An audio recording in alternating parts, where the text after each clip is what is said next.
Merry Christmas everybody! Sa video nga na ito ay ibabahagi ko sa inyo ang mga halaman na maaaring maging regalo ngayong Pasko. Itong mga isi-share ko sa inyo ng mga halaman na maaaring maging regalo ngayong Pasko ay ideas ito para at least meron kayong ibigay sa mga loved ones, sa mga parents ninyo na mahilig din magtanim. So ang first na halaman ay ang ating mga orchids.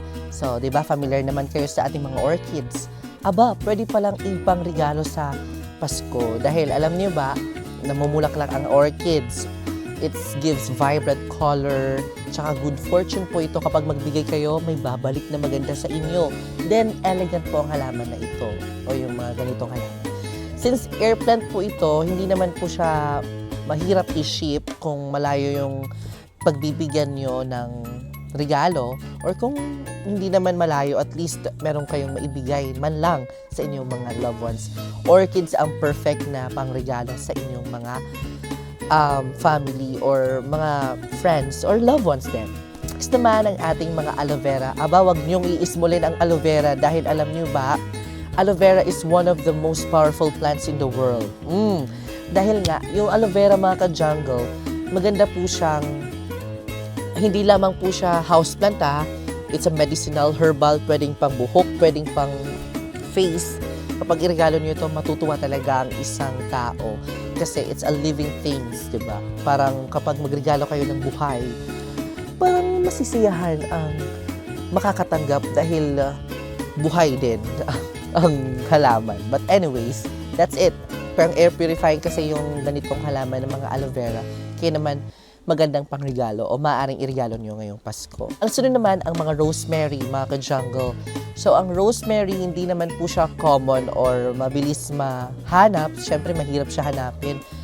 Kaya naman, maganda po siyang pangregalo talaga. Kung makahanap kayo, at least may maibigay nyo sa inyong mga loved ones or ibigay nyo sa sarili nyo, pangregalo sa sarili nyo. At least, it's a fulfillment na nakahanap kayo ng mga rosemary. Kasi mabango ito, nakakabango ng bahay. Tsaka, gamit din po ito sa kusina kapag nagluluto kayo, nilalagay sa toppings, diba, yung ating mga rosemary, pampabango. Another is the money plant, which is the variegations, which all the variegation ng mga plants, like money plant, what else?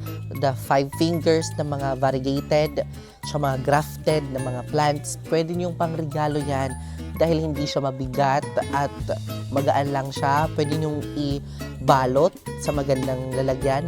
Lagyan niyo lang ng ribbon. Tapos, ano pa ba? Snake plant, like millionaire dollar snake plant kasi it gives prosperity. Yun yung mga halaman na pwedeng o maaaring maging pangregalo ngayong Pasko. I hope may natutunan kayo at nagkameron kayo ng ideas.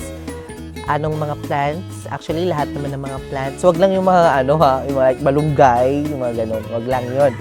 Kasi iba na yun. Like yung mga cactus, pwede din.